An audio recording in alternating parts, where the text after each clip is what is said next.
Hello class! So, in today's lesson, we are going to learn about new topic. However, before we start to our new topic, how about we have some revision about our previous topic, shall we? In our previous topic, we have learned about the periodic table of element. Can you name me among other groups in the periodic table of element? Yes, group 1, group 2, group 17, and group 18. And there is also period called in periodic table of element. The period is the direction from the right side or from the right side of the table to the left side of the table. And the group is the direction from the outwards to the downwards. Along those in the same line is in the same group, and those in the same line going to the right is in the same period. So what are the other examples that we have in the periodic table of elements? In group 1, shall we? Yes, in group 1 we have sodium atom. How about in group 17? Or we call it as a halogen group. Halogen, we have some examples such as chlorine, bromine, and fluorine. Okay, so that's all that we have learned from our previous topic. I hope you still remember that in your lesson, in your mind. And before we move to our new topic today, I would like to show you, or have you reminded, okay, so let's move on to our new topic today. Today we are going to learn about Topic 5, chemical bonding. So in chemical bonding, as we have learned before, in group 1, sodium atom will react with chlorine atom and forms a white solid. Did you know that white solid is actually a salt that we eat in our daily life? This salt is actually a bonding between a sodium atom and a chlorine atom. And the name is? Yes, the name is sodium chloride. However, do we have any reaction between sodium atom and helium gas or neon gas from group 18? No, right? We don't have any reaction between sodium atom and also from group 18. And why is that? Because elements in group 18 exist in a monoatomic atom because they have achieved a stable octet or duplet arrangement. What is octet and duplet arrangement? Let me show you. Octet and duplet arrangement is a stable electrons arrangement for an atom. For example, for a duplet arrangement, it is called as stable if they have, this is the nuclei of an atom. If the valence electron consists of only 2 electrons on the outer side, that means it has achieved a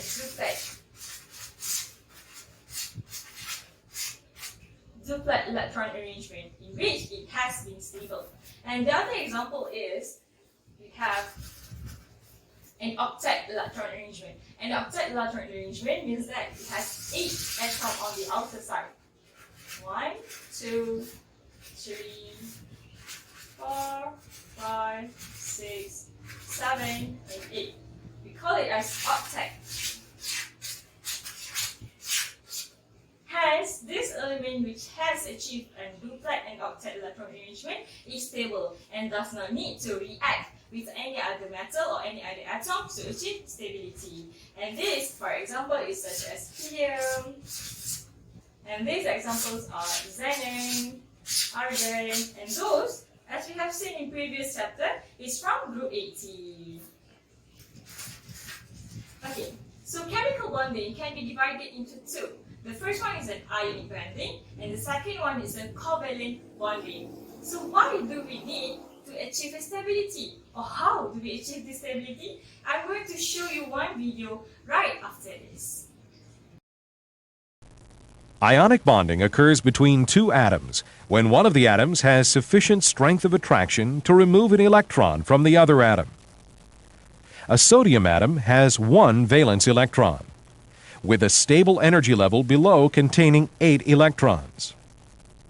A chlorine atom has 7 valence electrons. If the atoms collide with sufficient energy, the chlorine atom will remove the electron from the sodium. The sodium atom loses its only valence electron and becomes a positively charged sodium ion. The energy level below now provides sodium with its stable octet. The extra electron completes a stable octet for chlorine, which becomes a negatively charged chloride ion. Covalent bonding occurs when neither atom has sufficient strength to completely remove the other atom's electrons. The atoms share electrons, and both atoms achieve a stable outer energy level. A hydrogen atom with one valence electron needs one additional electron to complete the first energy level. An oxygen atom has 6 valence electrons and needs 2 additional electrons to complete the second energy level. As the oxygen and hydrogen atoms collide, covalent bonding is accomplished by the sharing of electrons. By sharing an electron pair with the oxygen, the hydrogen completes the noble gas configuration of helium.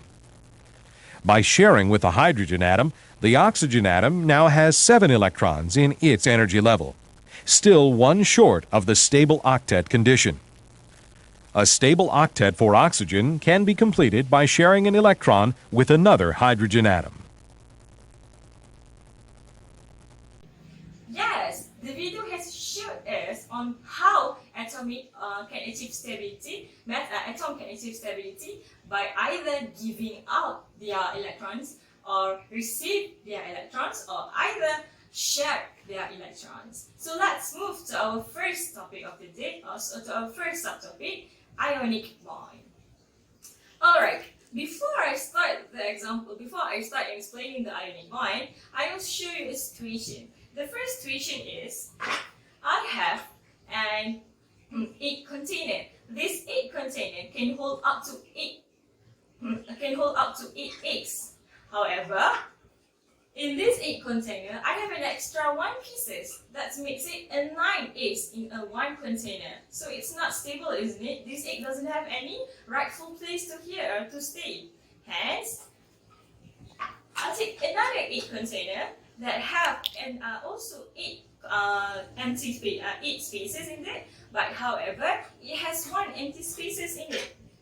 So the 8 from the 9, the 8 from the other 8, the leftover 8 from the other container, we can send it into the container that have 1 empty spaces. So both of the 8 container has achieved stability and has achieved all those eggs has their own rightful place. So this has shown you a situation on ionic bonding. So before we start on ionic bonding, we have to know that ionic bonding, the most important element that related or used in ionic bonding is metal atom and non-metal atom. So I'm going to show you an example on how we actually achieve an ion from a metal atom.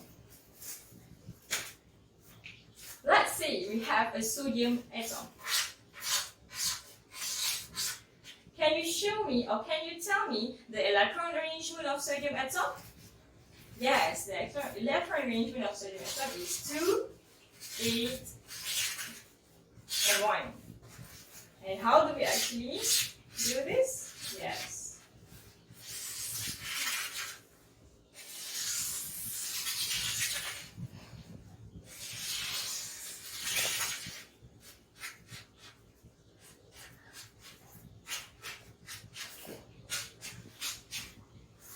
And they have only 1 extra or 1 valence electron on the outer side of the atom. So after the sodium atom has give 1 electron,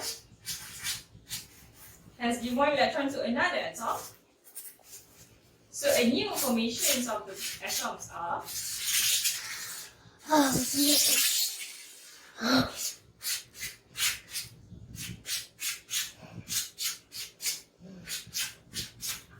there you go. However, this is not right, because if it's in ion state, we shall need a bracket like this and put a positive sign on the upside, because in this atom state, we have 11 protons, 11 electrons.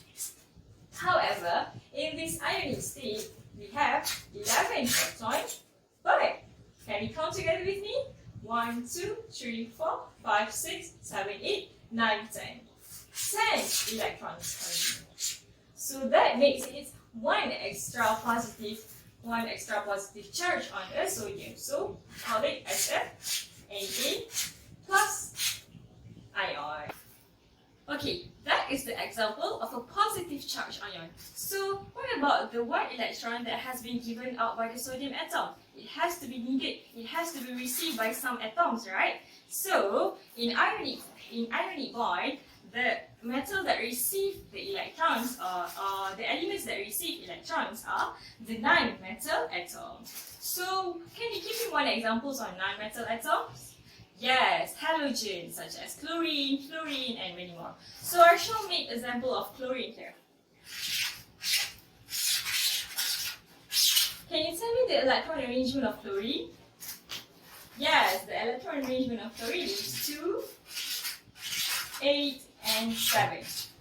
So the original electron configurations of chlorine is like this, and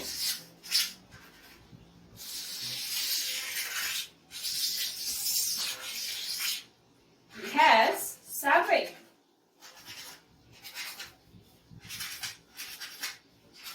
electrons, as valence electrons on the outer sides of the atom. So after it has received an electron,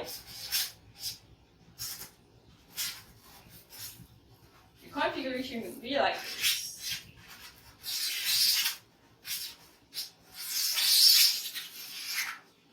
As you can see here, I make a different kinds of ion. As you can see here, I make different kinds of valence electron on the sodium atom. So this is it means that it has received an electrons from the other sides of the atom. In this case, it has received an electrons from the sodium. So, do we need to put the bracket? Yes, we need to put the bracket also. And how about the charges? So let's count the charges together. So in here, the proton in atom, chlorine atom is 2 plus 8 plus 7, 17. So proton is equals to 17, and electrons is also equals to 17. Thus make it a neutral state of atom. No charge, positive charge, neither a negative charge. However, in this ionic state, we have the same amount of protons, 17 protons. But how is about the amount of the electron? Can we count together with me? 1, 2, 3, 4, 5, 6, 7, 8, 9, 10, 11, and 12, and plus another 6. I don't draw it here. So we have a total of 18 electrons. That makes it have a 1 electron in extra. Thus make it have a charge of negative 1. So this is the examples of the ionic equation, or examples of the ions formation in ionic equation. And how about the half equation on these both Na and chlorine? So for Na, we start as a atom, and after it has received an electron, after it has given electrons, it became a sodium ion with the charge of positive 1. So it doesn't balance on the left side and the right side. This one has a 0 charge, this one also a negative 1, plus 1 also has a 0 charge. Thus, this half equation is correct. So how about the chlorine? So the chlorine atom will start as a chlorine, and after it received 1 electron from any other elements, it became a chlorine ion. So does the equation balance? Let's see. This, we have a charge of 0 plus with negative 1 makes it a total of negative 1. So in here we also have a charge of negative 1, thus balance on the right side and the left side of the equation. So this is the half equation and the formation, or the easier formation of how we're actually going to make an ions. So after this, I'm going to explain to you a little more further on how actually the ion forms in the ionic bond. Thank you.